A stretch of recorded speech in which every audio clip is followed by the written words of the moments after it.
दोस्तों, नई शिक्षा प्रणाली के बारे में आपको पता होगा। जैसा कि कहा जा रहा है कि इस शिक्षा प्रणाली में 10+2 सिस्टम खत्म कर दिया गया है और साथ में एमफिल भी खत्म कर दिया है। तो दोस्तों, आज की वीडियो हम यही देखेंगे कि क्या था ये 10+2 सिस्टम और ये एमफिल क्या होता है, क्यों खत्म कर दिया गया इसे। साथ में दोस्तों, जो नया सिस्टम आया है, जो नई शिक्षा प्रणाली आई है, इसकी कई जगह सराहना हो रही है कि काफ़ी अच्छा सिस्टम है और कई जगह इसको आलोचना हो रही है, इसकी क्रिटिसाइज़ किया जा रहा है। तो आज की वीडियो में हम यही देखेंगे कि क्यों इसकी आलोचना हो रही है, क्यों इसको क्रिटिसाइज़ किया जा रहा है। और अगर आप एक स्टूडेंट हैं या फिर आप पेरेंट्स हैं किसी स्टूडेंट्स के, आपके बच्चे अभी भी स्कूल जाना स्टार्ट किया है या फिर आपके बच्चे हायर एजुकेशन की तरफ बढ़ रहे हैं, तो इसका क्या इम्पैक्ट पड़ेगा, जो नई शिक्षा प्रणाली आई है इसका आपके बच्चों पे या फिर आप पे क्या असर पड़ेगा। तो देखिए दोस्तों, फटाफट इसको करेंगे हम, ये जो विश्लेषण है इसको फटाफट निपटाएंगे ताकि आपका ज़्यादा टाइम ना लगे। ठीक है दोस्तों, उससे पहले मैं रिक्वेस्ट करना चाहूँगा दोस्तों, ये जो सब्सक्राइब का आप जो बटन देख रहे हैं अपने स्क्रीन पे, अगर आप नए हैं चैनल पे तो प्लीज़ इस बटन को क्लिक कर लीजिए, जो रेड कलर का आइकन दिख रहा है, और इसी के साथ में जो बेल आइकन है आप इसको भी दबा देंगे ताकि मेरी जो नेक्स्ट अपडेट होगी वो आपको मिल सके। तो चलिए दोस्तों, इसी पे आगे बढ़ते हैं हम। सबसे पहले मैं आपको बता दूं दोस्तों, ये जो नई शिक्षा प्रणाली आई है 2020 में, जुलाई 2020 में, ये सबसे पहले आई थी 1968 में। उसके बाद 1986 में आई थी, जिसको कि लागू करते करते 1992 हो गया था। काफ़ी इम्प्लीमेंट्स हुए थे उसमें, तो 1992 और 1986 इसको कहा जाता है। तो इन दोनों में जब भी 1968 या 1986 में आई थी, तो इसमें एक बात कॉमन कही गई थी कि जो हमारी जो शिक्षा प्रणाली है, जो एजुकेशन सिस्टम है, इस पर हमें अपने जीडीपी का 6% लगाना चाहिए। बट दोस्तों, उस टाइम पे ये पॉसिबल नहीं था, 6% नहीं लगाया जा सका। उसकी बहुत सारी वजह हैं, क्योंकि कंट्री हमारी नई नई आज़ाद हुई थी, उसके बाद काफ़ी अटैक्स हुए थे पाकिस्तान से, चाइना से। तो उसी में हमारी जो कंट्री थी उसी से निकल रही थी, डेवलपिंग कंट्री थी, तो एकदम से 6% उस पर लगाना उस टाइम पे शायद पॉसिबल नहीं था गवर्नमेंट के लिए। बट अभी जाके ये सब स्टार्ट हुआ है जुलाई में जाके। अब इन्होंने बोला है कि हम 6% इसका जीडीपी का इस पर लगाएंगे। हालांकि इसका पिछले 5 साल से इस पर कार्य चल रहा था, लोगों से सुझाव लिए जा रहे थे, पेरेंट्स से, स्कूलों से, जितने विशेषज्ञ होते हैं उनसे, मतलब देश के हर कोने से, अलग अलग जगहों से विशेषज्ञों से इसके सुझाव लिए जा रहे थे। और जो फाइनली जो इम्प्लीमेंट किया है, ये भी सबसे पूछ के इधर उधर से सुझाव लेके इम्प्लीमेंट किया गया है। तो चलिए दोस्तों, इसको वीडियो को लंबा ना खींचते हुए आपको सीधे मुद्दे पे ले आता हूँ मैं कि बात क्या है दोस्तों। 10+2 खत्म करके अभी कर दिया गया है 5+3+3+4 सिस्टम। बताता हूँ क्या है। वैसे आपको पता चल चुका होगा, पर फिर भी थॉरली एक बार बता देता हूँ आपको क्या सिस्टम है दोस्तों। जो फर्स्ट के जो 5 ईयर है, इनको बोला जा रहा है फाउंडेशन स्टेज। फाउंडेशन स्टेज में क्या होगा दोस्तों, अभी तक क्या होता था, जो प्राइवेट स्कूल है, प्राइवेट स्कूलों में होता था दोस्तों, नर्सरी होता था, एलकेजी यूकेजी होता था। बट अगर आप सरकारी स्कूल से पढ़े हैं या आपके बच्चे सरकारी स्कूल में जाते हैं, तो वहाँ पे क्लास 1 से स्टार्ट होता है। बच्चा 5 साल का या 6 साल का होता है तो क्लास 1 में जाता है डायरेक्ट। पर अब क्या होगा, अब बच्चों को सरकारी स्कूल में भी नर्सरी और एलकेजी यूकेजी से निकलना होगा। जो ये प्री प्राइमरी जो कोर्सेज होते हैं वो होंगे अब 3 साल, प्लस क्लास 1 और क्लास 2, इनको कंबाइंड किया गया है, 5 कर दिया गया है 5 ईयर का। तो 3 ईयर पहले के और प्लस क्लास 1 क्लास 2, इसको फाउंडेशन कोर्स कहा गया है। उसके बाद 3 year, class 3 class 4 class 5 primary school जो है वो होगा स्कूलिंग। उसके बाद 3 ईयर, जिसको हम माध्यमिक शिक्षा बोलते हैं, वो होगा क्लास 6 क्लास 7 क्लास 8। फिर उसके बाद +4, जो अब जो 10+2 था उसमें क्या था, 11 और 12। अभी क्या कर दिया है, 8 के बाद 9 10 11 12, इनको +4 कर दिया गया है, जो सेकेंडरी स्टेज है +4। अब इसमें क्या होगा दोस्तों, इसमें जो चेंजेस किए गए हैं, इसमें चेंजेस किए गए हैं कि जो एग्ज़ाम होते थे, इससे पहले क्या होता था कि आप 9th में चले गए तो आपने साल भर पढ़ाई की और लास्ट में जाके आपके एग्ज़ाम होते थे। अब क्या होगा, इसको आपका सेमेस्टर वाइज कर दिया गया है। अगर आप क्लास 9 में या 10 में 11th में है तो आपके सेमेस्टर में आपके एग्ज़ाम होंगे।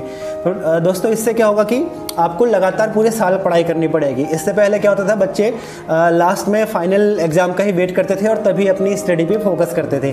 बट अभी क्या हो गया कि सेमेस्टर वाइज हो गया, तो हर 6 महीने में एग्ज़ाम हुआ करेंगे और इनके नंबर मैटर करेंगे, इनके नंबर जुड़ेंगे जब आपके सालाना एग्ज़ाम होते हैं।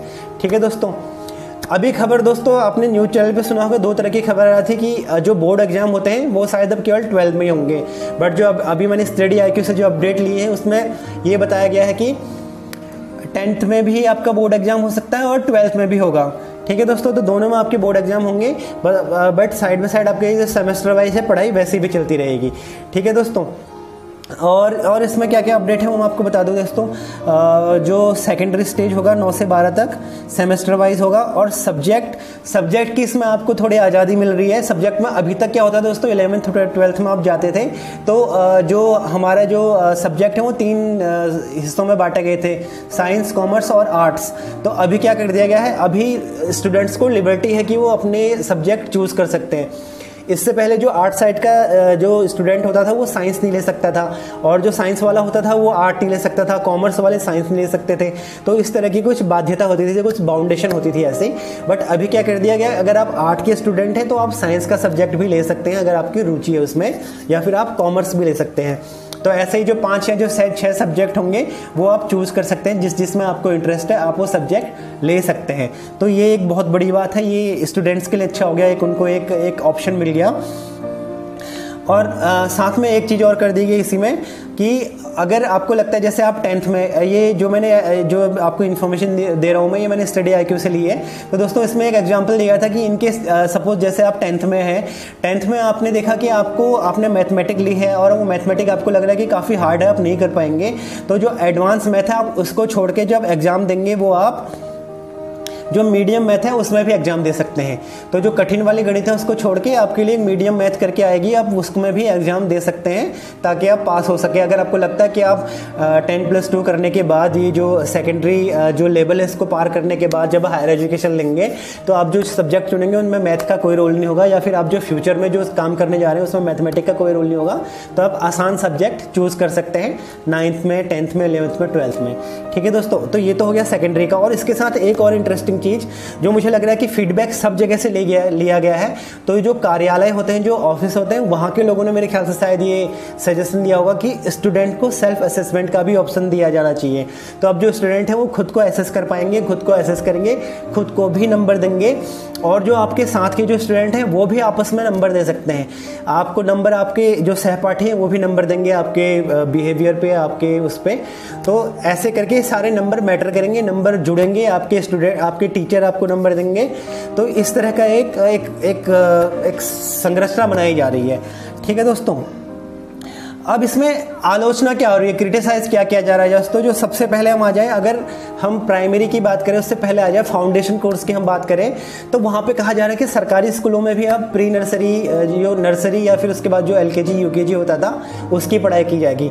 पर इसके लिए तैयारियाँ कहाँ से होंगी दोस्तों, कहाँ से इतनी ज़्यादा टीचर आएंगे या उसका ढांचा तैयार होगा। तो उसके लिए कहा जा रहा है कि जो आंगनबाड़ी है उनको इसका काम दिया जाएगा। दोस्तों देश के कुछ स्कूलों में आंगनबाड़ियाँ हैं, बहुत सारे गाँव ऐसे जहाँ पे आंगनबाड़ियाँ ऑलरेडी हैं। उत्तराखंड की बात करें वहाँ पे आंगनबाड़ियाँ अवेलेबल है, राजस्थान की बात करें वहाँ पे हैं। तो बहुत सारी जगह ऐसे हैं सरकारी स्कूलों में जहाँ पे आंगनबाड़ी की फैसिलिटी नहीं है, तो वहाँ पे आंगनबाड़ी खोली जानी चाहिए, वहाँ पे आंगनबाड़ी खोली जाएगी। तो आलोचना यही हो रही थी कि इसको कैसे ये लोग इम्प्लीमेंट करेंगे, क्योंकि जो आंगनबाड़ी में जो स्टाफ होता है, जो वहाँ पे काम करने वाले होते हैं, वो इतने ट्रेंड नहीं होते हैं, वो इतने एजुकेटेड नहीं होते हैं कि वो बच्चों को पढ़ा सकें। तो इसी में सरकार का कहना है कि इसमें जो ड्राफ्ट तैयार किया गया उसमें बोला गया है कि उनको ट्रेनिंग दी जाएगी, बाकायदा 6 मंथ का कोर्स कराया जाएगा, और जो लोग कम एजुकेटेड हैं उनको 1 साल का कोर्स कराया जाएगा और उनको बताया जाएगा कि कैसे उनको पढ़ाना है बच्चों को। तो ये सब बातें हो रही हैं प्री नर्सरी की, प्री प्राइमरी की, जो नर्सरी के कोर्स होते हैं उसमें, और क्लास 1 और क्लास 2 के लिए। अब दोस्तों बात करें एजुकेशन के लैंग्वेज की, कि लैंग्वेज कौन सी होगी। लैंग्वेज को लेके भी काफ़ी मतभेद है। तो जो ये परियोजना है, जो ये नई शिक्षा प्रणाली है, इसमें कहा जा रहा है कि स्टार्टिंग में क्लास 5 तक क्या होगा, बच्चों को जो उनके एजुकेशन का जो माध्यम होगा वो उनकी मातृभाषा होगी। सपोज अगर आप उत्तर भारत में हैं तो अगर हिंदी लैंग्वेज में आप कंफर्टेबल हैं तो हिंदी लैंग्वेज में क्लास 5 तक बच्चों को हिंदी लैंग्वेज में पढ़ाया जाना चाहिए, ये बोला गया है इस ड्राफ्ट में, इस एजुकेशन प्रणाली में। इसका तर्क ये दिया गया है कि दोस्तों विशेषज्ञ कह रहे हैं कि जो बच्चे होते हैं उनको उसी भाषा में पढ़ाना चाहिए, उसी भाषा में समझाना चाहिए स्टार्टिंग के स्टेज पे, जो कि उनकी मातृभाषा है। इससे क्या होता है कि वो जल्दी पकड़ते हैं चीज़ों को, जल्दी ग्रैब करते हैं, जल्दी सीखते हैं। एग्जाम्पल के तौर पर अगर कोई बच्चा है, उसको आप कुछ सिखा रहे हैं, सपोज कहीं से आने जाने का रास्ता बता रहे हैं, तो आप अगर उनको उसी की मदर लैंग्वेज में, उसी की भाषा में समझाएंगे तो वो जल्दी समझेगा, न कि आप उस बच्चे को बैठा के आप किसी दूसरी लैंग्वेज में समझाएंगे तो उसे कुछ भी समझ में नहीं आएगा।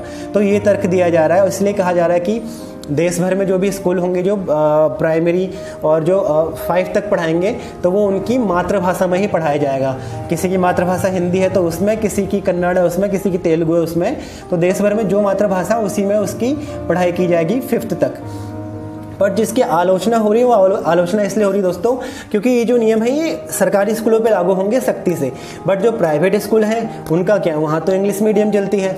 और दोस्तों वैसे ही एक ट्रेंड बना हुआ है कि लोग अपने बच्चों को इंग्लिश मीडियम में ही डालना चाह रहे हैं क्योंकि सरकारी स्कूलों में वहाँ की पढ़ाई को लेकर वैसे ही लोग चिंतित रहते हैं। पर अगर ये हो जाएगा कि सरकारी स्कूलों में प्राइमरी की जो 5 साल हैं उसमें एजुकेशन जो होगी वो केवल मातृभाषा में होगी, इंग्लिश में नहीं होगी, तो फिर ये हो सकता है कि ये कहीं ना कहीं डिवाइड क्रिएट करे और लोग सरकारी स्कूलों को छोड़ के प्राइवेट स्कूलों की तरफ ज़्यादा मूव करें।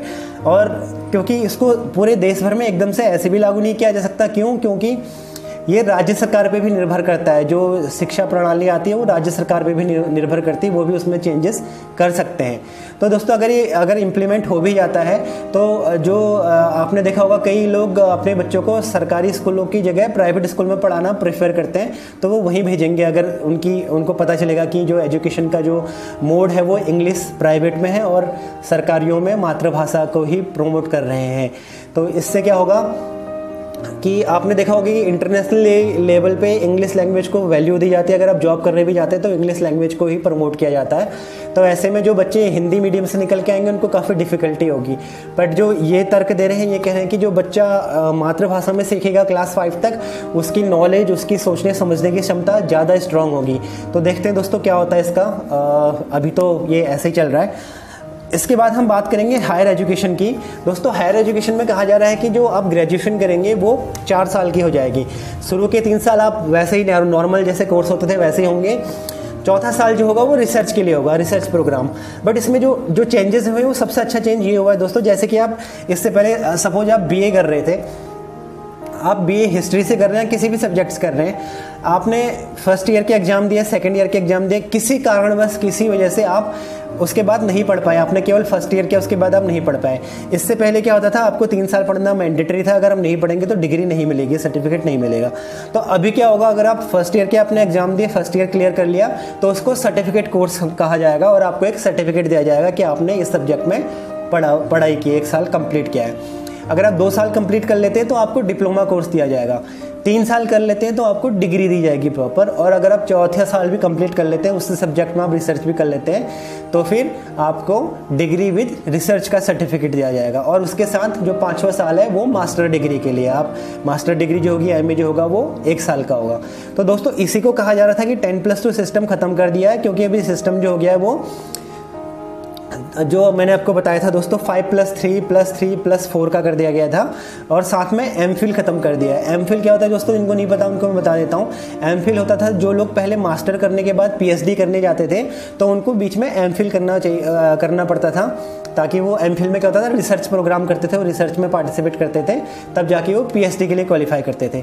बट अभी क्या होगा कि आप रिसर्च प्रोग्राम आपकी ग्रेजुएशन के साथ ही जोड़ दी गई है, तो आपको एमफिल की जरूरत नहीं पड़ेगी, आप अपनी मास्टर कंप्लीट करने के बाद सीधे पीएचडी कर सकते हैं। तो दोस्तों ये सारे चेंजेस थे, इनमें काफ़ी आलोचना भी हो रही है, काफ़ी सपोर्ट भी मिल रहा है। तो आप अगर ऐसे चैनल पे जाएंगे जहाँ पे जो गवर्नमेंट को सपोर्ट करते, तो आपको लगेगा कि वाह क्या इम्प्लीमेंट किया गया है, वाह बहुत अच्छी स्कीम है। पर आप ऐसे चैनल पे जाते हैं जहाँ पे एंटी गवर्नमेंट है, जो गवर्नमेंट की सारी स्कीमों को ऐसे दिखाते हैं जैसे कि अरे ये क्या कर दिया है, तो आपको लगेगा कि आप मतलब शायद कुछ बहुत बड़ा चेंज होने जा रहा है जो कि आपके लिए अच्छा नहीं है। तो देखिए जो आलोचक है वो तो यही कह रहे हैं कि इससे जो डिवाइडेशन क्रिएट होगी इससे, और जो लोग हैं वो अपने बच्चों को प्राइवेट की तरफ लेके जाएंगे जहाँ पे यूनिवर्सिटीज़ को छूट होगी कि वो अपनी फीस अपने हिसाब से बढ़ा सकते हैं। तो दोस्तों ये जो सब्जेक्ट है ये काफ़ी ब्रॉड है, मतलब इतने कम समय में इसको नहीं मान सकता मैं, इसलिए आज की वीडियो में केवल मैं इतना ही कवर करना चाहूँगा। बाकी अब अपना आपने खुद भी एनालाइज किया होगा, तो प्लीज़ कमेंट बॉक्स में बताइए कि आपको क्या लगता है जो नई शिक्षा प्रणाली आई है किस हद तक सही है, क्या आपको लग रहा है कि बेटर है या फिर और बेटर हो सकती थी। तो प्लीज़ कमेंट बॉक्स में कमेंट करके बताइए। जुड़े रहिए मुझसे। Thank you very much. फिर मिलते हैं। जय हिंद, जय भारत।